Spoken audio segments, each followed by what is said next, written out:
আচ্ছা, সেলিমের নাম নিব না। সেলিম এমন কোনো পার্সন নয় যে তার নাম নিলে প্রবলেম হবে। আমি তার মানুষই মনে করি না।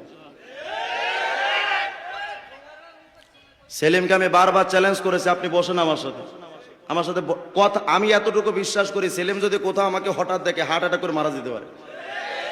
এত ভয় পাওয়ার কারণ কি? মহিলাদের সামনে বুক ফুলায় বক্তব্য দিতে পারে, আমার সামনে 1 সেকেন্ড বসার টাইম নেই কেন? সুযোগ নেই কেন? সাহস নেই কেন? হিজবুত তাওহীদের 40টা বই আমি এক একটা বইয়ের প্রত্যেকটা পাতা কমপক্ষে 30 বার করে হাতিয়েছি। ইনশাআল্লাহ হিজবুত তাওহীদের নারী ভুড়ি সম্পর্কে আলহামদুলিল্লাহ আমার জানা আছে।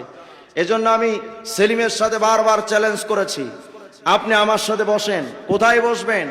আপনি যদি বলেন আফ্রিকার জঙ্গলে, আমি যাব। পানির পাতালে, সেখানেও আমি যাব।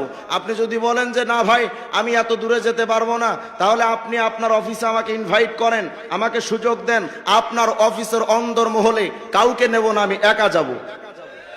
এবং যদি বলেন যে ভাই আমি তো মূর্খ মানুষ, আমার তো কোরআন হাদিসের জ্ঞান নাই, আমি আজকেই নোয়াখালীর পরকরার পাশের থেকে আমি স্লোগান দিচ্ছি এবং চ্যালেঞ্জ ছুড়ে যাচ্ছি, আমি হিজবুত তাওহীদের সেলিমের মতো মূর্খকে আমি বলছি, কোরআন হাদিস পড়তে না পারো, কোরআন হাদিস নিয়ে আমি বসবো না। তোমাদের 40টা বই নিয়ে আমি বসবো। তোমাদের বই থেকে আমি প্রমাণ করব তোমরা কাফের এবং মুরতাদ। যদি প্রমাণ করতে না পারি তোদের বই থেকে, তাহলে আমি আজকে এখানে, যেদিন তোমরা বসবা, যেদিন আমি হেরে যাব, যদি আমি প্রমাণ না করতে পারি, আমি কথা দিচ্ছি আমি হিজবুত তাওহীদ গ্রহণ করব।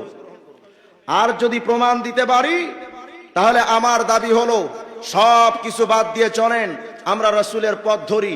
আল্লাহর কসম করে বলি, আখিরি জামানায় আমার নবীকে বাদ দিয়ে যত তন্ত্র মন্ত্র মানেন না কেন, ইসলামের রাস্তা পাওয়া সম্ভব